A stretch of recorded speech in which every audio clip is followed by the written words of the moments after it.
नमस्कार दोस्तों, मैं डॉक्टर सत्येंद्र नाथ पांडे आज के इस एपिसोड में आपका स्वागत करता हूं। पिछली बार हमने 1857 की क्रांति के बारे में चर्चा की थी। आज हम कांग्रेस के बारे में चर्चा करेंगे। कांग्रेस का अर्थ होता है लोगों का समूह, और इस शब्द को अमेरिकी कांग्रेस से लिया गया था। जैसा कि आप सभी जानते हैं कि भारत के स्वतंत्रता संग्राम में कांग्रेस की सबसे अहम भूमिका थी, या अगर ये कहें कि देश में उस समय एक शासक वर्ग था और एक शासित वर्ग था, तो शासक वर्ग का जो प्रतिनिधित्व करता था वो ब्रिटिश साम्राज्य था, और शासित वर्ग का प्रतिनिधि यानी कि जनता का प्रतिनिधि उस समय कांग्रेस करती थी। ये जो भारत का शासित वर्ग था वह न केवल शासित वर्ग था बल्कि शोषित भी था, और जो स्वतंत्रता संग्राम हुआ भारत का, जिसका प्रतिनिधित्व कांग्रेस ने किया, उसमें सभी धर्म, जाति, समुदाय और सभी क्षेत्र के लोग शामिल थे। यहाँ तक कि आज देश में जो भी राजनीतिक पार्टियां हैं, उन सभी राजनीतिक पार्टियों के संस्थापक सदस्य किसी न किसी समय कभी न कभी कांग्रेस के सदस्य रहे और कांग्रेस के बैनर तले उन्होंने काम किया। बाद में वैचारिक मतभेदों की वजह से वो कांग्रेस से अलग होते चले गए और उन्होंने नई पार्टियों की, राजनीतिक पार्टियों की स्थापना की। उस समय कांग्रेस ही थी जो स्वतंत्रता संघर्ष का, स्वतंत्रता संग्राम का एक पर्याय थी, और उसी के बैनर तले सभी लोगों ने कंधे से कंधा मिलाकर काम किया और देश को आज़ादी दिलाई। कांग्रेस की स्थापना दिसंबर 1885 में मुंबई में हुई थी, और उस समय इसका नाम रखा गया था भारतीय राष्ट्रीय कांग्रेस। इसकी स्थापना में उस समय के 72 राजनीतिक कार्यकर्ता शामिल थे, और वो इसके संस्थापक सदस्य भी थे। फिरोज शाह मेहता, दादा भाई नौरोजी, न्यायमूर्ति रानाडे, जी सुब्रमण्यम अय्यर और एओ ह्यूम उस समय प्रमुख थे। इसकी स्थापना में इन्होंने प्रमुख योगदान निभाया था। इसके प्रथम अध्यक्ष WC बनर्जी थे। प्रतियोगी परीक्षाओं में ये सवाल आते हैं कि कांग्रेस की स्थापना किसने की थी, तो कहा जाता है कि एओ ह्यूम ने की थी। तो एओ ह्यूम ने काफ़ी अहम भूमिका निभाई थी कांग्रेस के गठन में। ये एओ ह्यूम एक ICS ऑफिसर थे, और ब्रिटिश सरकार में ये उस समय भारत सरकार के सचिव पद से रिटायर हुए थे। उस समय के जो वायसराय थे लॉर्ड डफरिन, उनसे इनके काफ़ी वैचारिक मतभेद थे, और एओ ह्यूम आज़ादी के समर्थक माने जाते थे।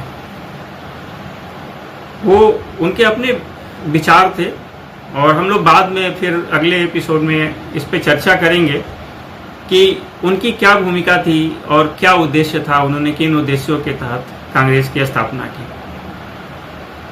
हालांकि कुछ लोगों का कहना है कि एओ ह्यूम ने जो कांग्रेस की स्थापना की थी, उसके पीछे उनका उद्देश्य ब्रिटिश सरकार के लिए काम करना था। लेकिन बहुत सारे ऐसे लेखक हैं, इतिहासकार हैं, और ऐसे बहुत सारे आपको लेख मिल जाएंगे जो इसके दूसरे तर्क को भी पुष्ट करते हैं, और उनका ये कहना है कि नहीं, जो उद्देश्य उनका था वो पूर्ण रूप से, स्पष्ट रूप से जो उनका उद्देश्य था वो पवित्र था, और वो आज़ादी के समर्थक थे, और वो उन्होंने भारत के लिए ही, भारत के लोगों को शोषण से मुक्ति दिलाने के लिए उन्होंने कांग्रेस की स्थापना की थी। वो अंग्रेज़ों के शासन से और उनके जिस तरीके का दमनकारी रवैया अंग्रेज़ों का था, उससे वो सरकार में रहते हुए भी उससे काफ़ी आहत रहते थे। ऐसा बहुत सारे वैचारिक विचारों का मानना है, उस पर हम लोग आगे चर्चा करेंगे। लाला लाजपत राय ने 1916 में यंग इंडिया में एक लेख प्रकाशित किया था और उस लेख में उन्होंने ये तर्क दिया था कि एओ ह्यूम चाहे भले आज़ादी के समर्थक थे पर थे तो एक अंग्रेज देशभक्त थी। और इस तरीके से उन्होंने कहा था कि एओ ह्यूम ने कांग्रेस की स्थापना ब्रिटिश शासन को चलाने के लिए की थी। बाद में राष्ट्रीय स्वयंसेवक संघ के सरसंघ चालक एम.एस. गोलवलकर साहब थे, उन्होंने भी कहा था कि कांग्रेस की स्थापना उस समय के राष्ट्रीय आंदोलन को कमजोर करने के लिए की गई थी ताकि लोगों का गुस्सा कम हो सके और देश में ब्रिटिश शासन के प्रति उग्र हो रही जो एक भावना है उसको शांत किया जा सके।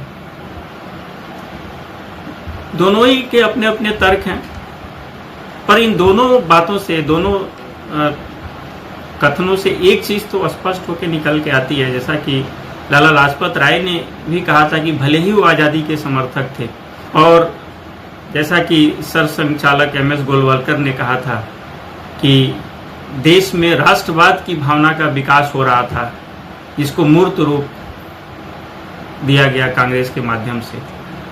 तो तर्क चाहे उसके पक्ष में दिया जाए या विपक्ष में दिया जाए, पर एक बात तो तय थी